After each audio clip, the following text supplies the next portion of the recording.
What should I do with my life? The dream I almost let go. Aisha lived in a world of tidy rows and columns.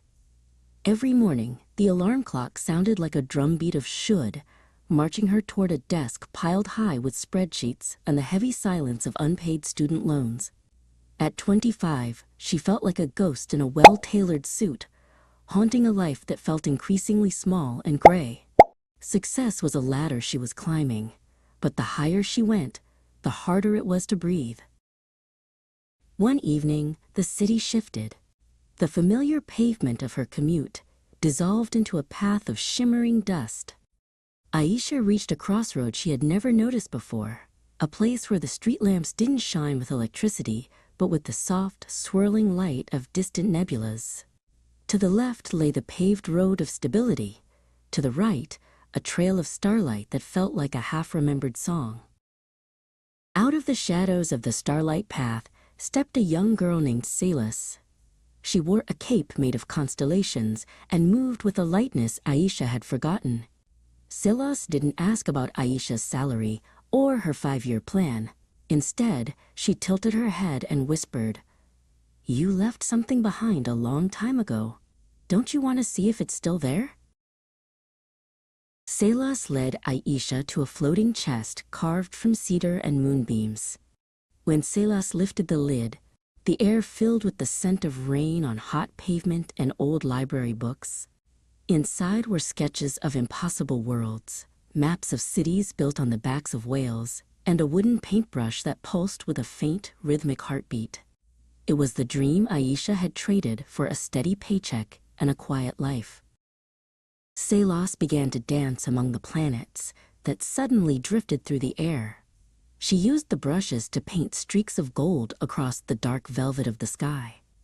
"You used to say you would capture the light of the universe so people would never be afraid of the dark," Salas reminded her. Aisha watched, a sharp ache blooming in her chest, the pain of a heart waking up after a long, cold sleep. But then, the gray world fought back. Giant geometric blocks labeled rent, debt, and stability tumbled from the sky, crashing onto the starry path. They were heavy and cold, threatening to crush the delicate dreamscape. Aisha felt the familiar weight of fear. "I can't just leave," she cried out. "The world doesn't work on starlight. I have responsibilities."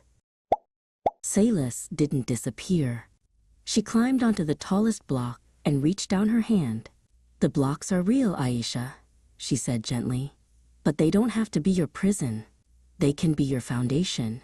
You don't have to choose between surviving and soaring. You just have to remember how to carry the light while you walk the earth." Aisha took the brush from the chest. It felt heavy and right in her hand.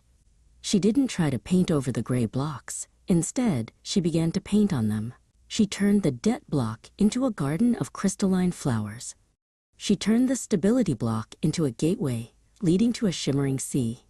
She realized her passion wasn't a distraction from her life. It was the very thing that made her life worth living. Together, Aisha and Salas painted the crossroads until the mundane and the magical were intertwined. The spreadsheets were still there, and the bills still needed to be paid, but they no longer felt like chains. They were just part of the landscape, mountains to be climbed so she could get a better view of the stars she was finally learning to name again.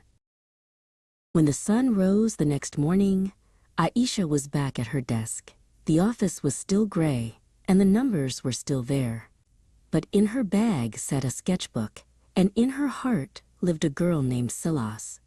She picked up her pen, not just to balance the books, but to begin sketching the world she had almost let go. She finally knew what to do with her life. She was going to live all of it.